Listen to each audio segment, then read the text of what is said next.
Hey YouTube, I'm back with a Let's Talk About It video. Today we're going to talk about beauty standards. Now, this video is going to have two main focuses, which is going to be mostly the way that I saw beauty standards growing up and reflecting on it, and basically tying it back to total misogyny, which I think is very important to point out that when I talked my last week's video, which is total misogyny, I pointed out I got some growing up to do too. And for me, that's pretty much related to beauty standards and how beauty standards are seen.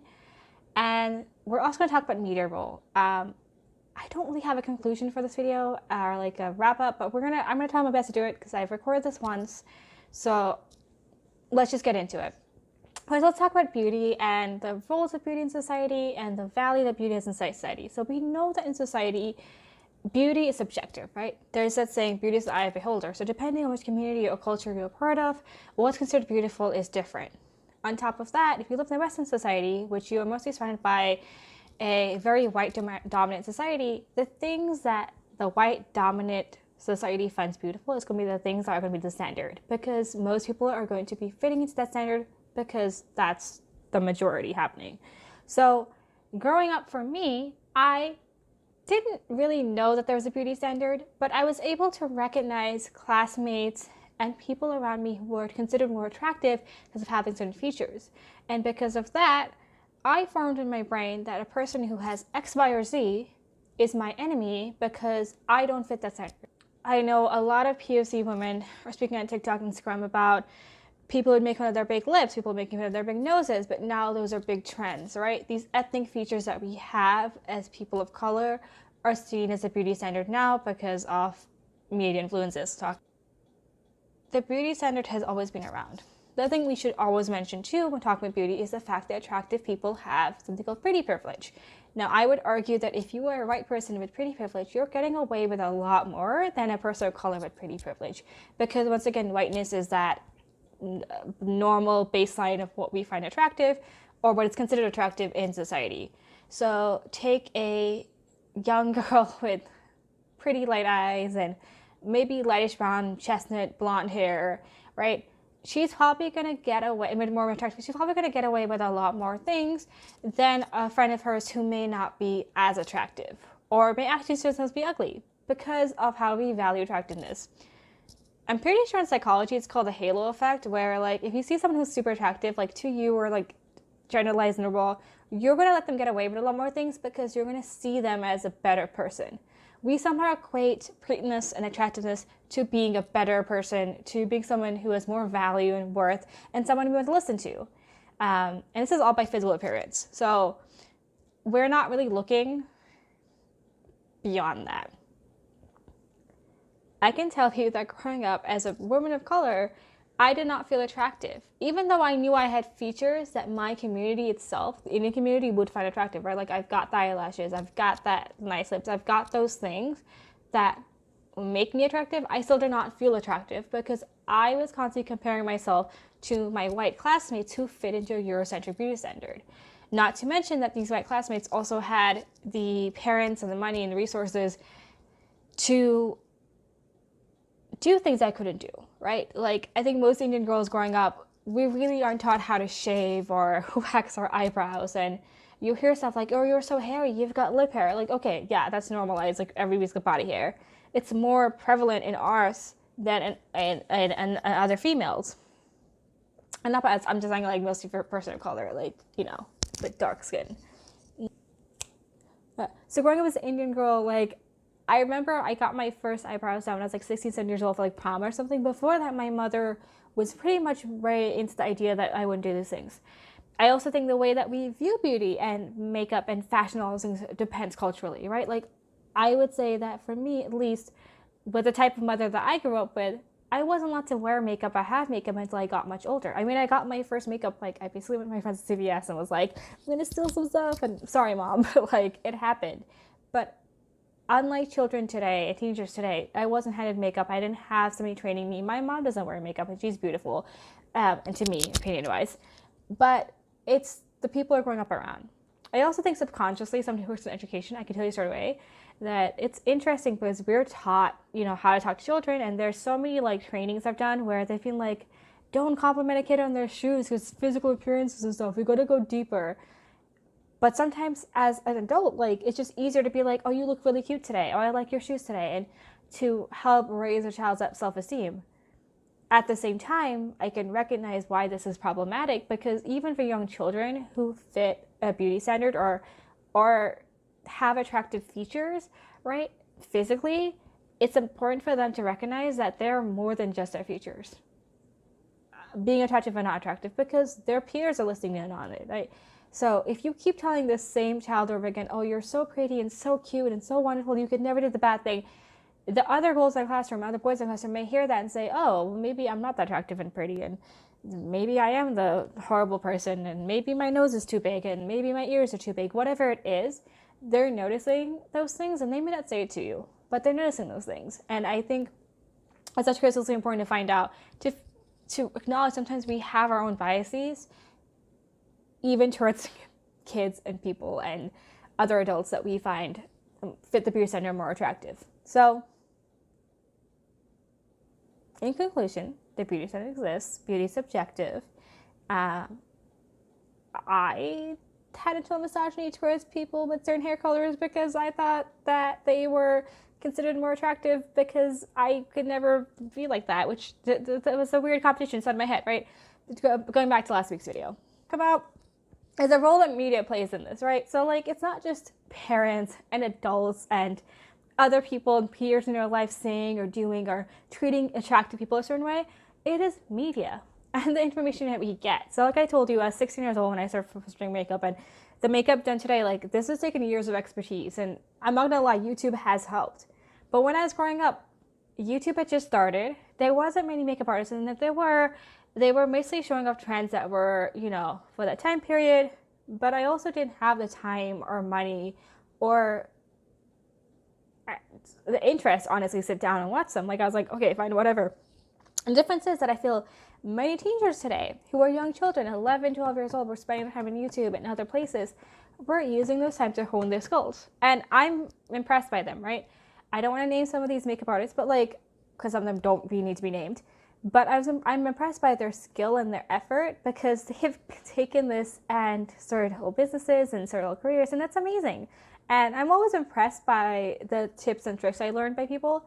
But it also reminds me that these young children, these young females, have never been but have never really lived in a society where they're not being constantly bombarded with these tips and tricks and with constant ads. Like, I could go through I'm recording on my phone, so I can't go through my phone, but if I could, I would show you guys. Like, there are constantly stuff on my For You page or like on my Insta ads where I will get stuff like about skincare or like Curology and Korean beauty standards, or like try the Glow Sheer lip box. Like, these are things that are accessible now on your phone that teenagers and young females are going to be advertised to, right?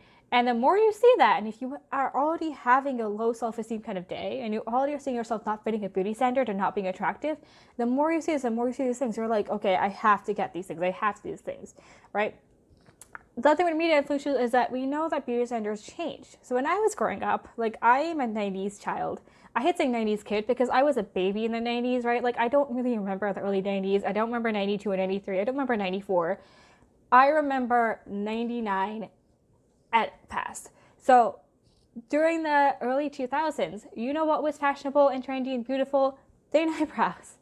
I remember girls would pluck their eyebrows like completely away. Like, my eyebrows have been threaded, but completely away, no eyebrows. I remember lots of glitter on eyeshadows. I remember like the blue lipstick or the icy cold lipstick kind of thing. And you had to be skinny. Like, there was something about being skinny and having like no butt, having like no chest, like that was considered attractive, right? And now that was 2000s, 2020, it's a little bit different. And you can notice in media because you can see that everywhere. The types of models that they have, the type of actresses that they have, the TV shows. And I mean, this is something that's been like documented for ages. I remember taking a level psychology class in college and taking one like a couple of weeks ago, and here it's reading the same information I read like 10 years ago, which was that teenagers are very influential, right? They're growing, their brains are growing, they're going through a whole identity thing. But what they're seeing on TV in terms of how teenagers are presented, they're not seeing reality, right? I can tell you a story. I'm going to put a picture of myself up here as a teenager. This is what I look like, right? I was very skinny. I had braces most of my life until like, I want to say until I was like 16 or something, right? My hair was very frizzy. It was all over the place. Like, I don't think it was until I became an adult and I like started actually understanding how to take care of my hair, head stuff. I had very lanky arms and legs, and I was growing into myself. I was not who I was today. And I think most teenagers are going through that, right? Like, if you see a normal teenager, they look pretty much like a teenager. They look like a child because technically they're still a child. But what they're seeing on TV is young actresses and actors who are in their young 20s, probably mid-20s, who are playing teenage roles.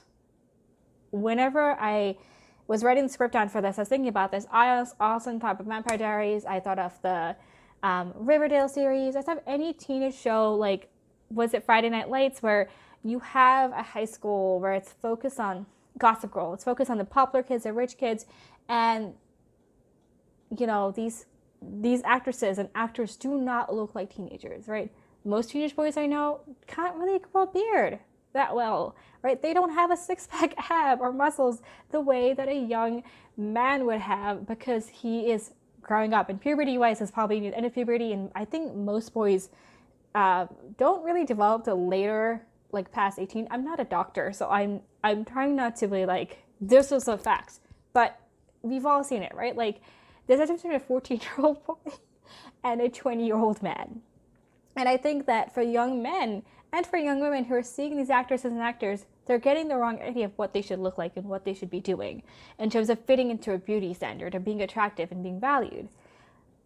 Let's also add the point that high school and middle school are times of really big social pressure, and so you want to fit into society. You're trying to figure out who you are.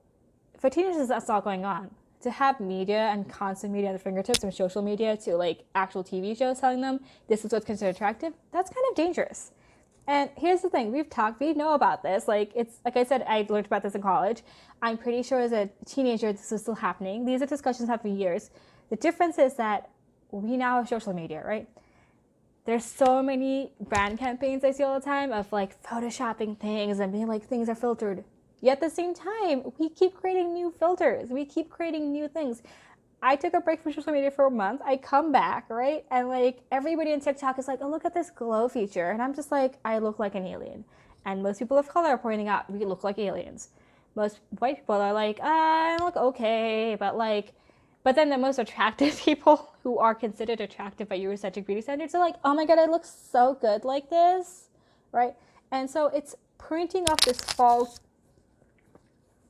idea of what you look like. And I think that's really harmful because it's affecting children and it's affecting things. Now, media has really influenced the way we see beauty, and it's important to acknowledge that and recognize it and think about how can we work as a community to help teenagers get through that, right? And help teachers understand that there's more to them than just what the look attractive is. I also want to point out that there's a huge influx in skincare, and I wasn't going to talk about skincare, but I literally was like yesterday when I was writing the script and I was working on it, I was scrolling through TikTok, and this wonderful esthetician came out. And so if you don't know what an esthetician is, there are people who work with skincare, and she pointed out some of the skincare tips that beauty influencers use are pretty much misinformed, and so you need to be talking to an actual expert. And I think it's really important too with anything to do with beauty and attractiveness in media is that to understand that things are falsified and made up, right? This Photoshop, this filters that we talked about, but there's also people who are not experts in things. Like, I probably see like once a week some skincare product or haircare product is being sued or taunted by the online beauty community because it does this and that thing. And I'm always suspicious because I'm like, okay, I gotta see a real scientific evidence about this. And so I always look out for those people who do scientific studies and are actually part of the beauty community, but on the scientific side, to point out the actual results of stuff. So I think that's important.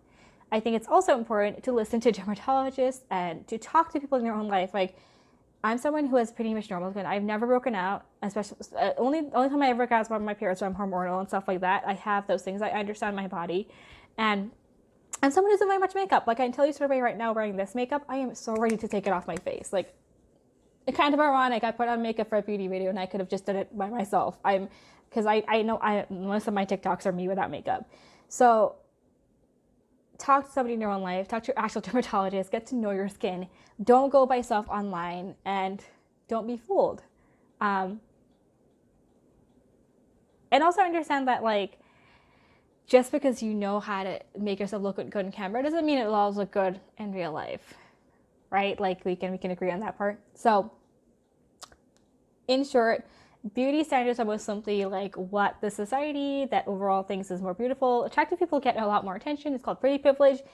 And if you're a person of color and you're a girl like me and you grew up thinking you were not attractive, baby girl, you're probably the most attractive person in the room. So you better walk in there with some confidence, swing your head back, and, you know, start yourself, because beauty standards suck.